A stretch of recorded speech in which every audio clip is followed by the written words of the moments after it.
Good afternoon, and thank you for joining us at noon. I'm Megan Vanslow. We'll get a check of today's top stories in just a minute, but first let's check in with Elliot Wilson for this week's forecast. Thanks, Elliot. There are now more than 10,000 cases of COVID-19 in our area. In Bell County, as of Friday, the state is reporting nearly 3,500 cases. At least 1,869 have recovered. Navarro is reporting 767 cases. Coryell is up to 612. Now, in McLennan County, there are over 4,300 cases. 1,700 are active, which is down from the number of active cases last week. The county is seeing a positivity rate of 12.6. 3 more people died from the virus over the weekend. All were women, ages 62, 66, and 90. More than 2,600 people have recovered. Well, if you need a coronavirus test, you can get one today in McGregor. A free testing site will be at the high school from 8 to 5. You'll need to register before you go, which you can do by going to the link on your screen. And if you live in Bell County, free COVID-19 testing is coming later this week in Harker Heights. Testing is Thursday and Friday at First Baptist Church on East Ruby Road. Registration is required. Waco police need your help to find this missing 64-year-old man.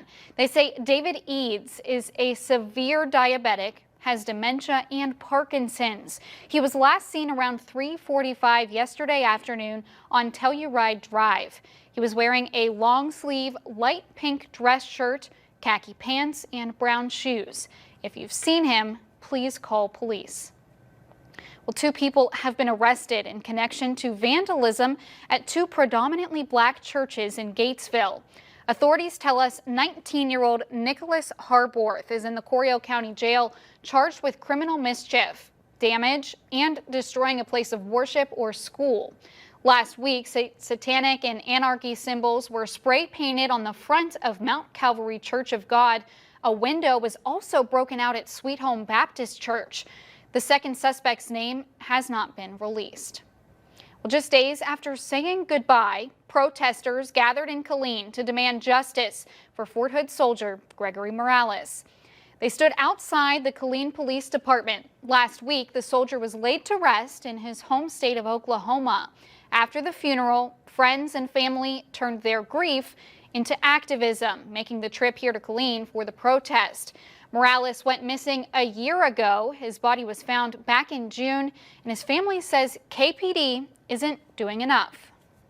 So I feel that if we bring more heat to them and more attention to the organization, KPD, the unit, that they'll do their job. A local group is raising money to feed families in need. The Temple Rotary Club is working in partnership with McLean Hunger Solutions and the Salvation Army. For about $12, they say they can buy a box of food to feed a family of 4 for multiple days. Their goal was to raise $2,000, but so far they've raised more than $5,000. It's really a neat feeling to know that your community just is so willing to support our organization in a fundraiser like this. They'll be collecting money until August 12th. And because of the demand for food, it'll take about 2 months to get that food in. They plan to pack the boxes in October. Well, 2 NASA astronauts are back home after a historic return to Earth. Their SpaceX Dragon capsule made the first splashdown by U.S. astronauts in 45 years. As Mark Strassman reports, NASA wants to know how sightseers were able to get so close to the capsule. Still ahead today on Midday, a key player in Baylor's basketball success last season makes his decision on whether to go pro or return to school. But first, Julie Hayes will join us to preview today's Tell Me Something Good.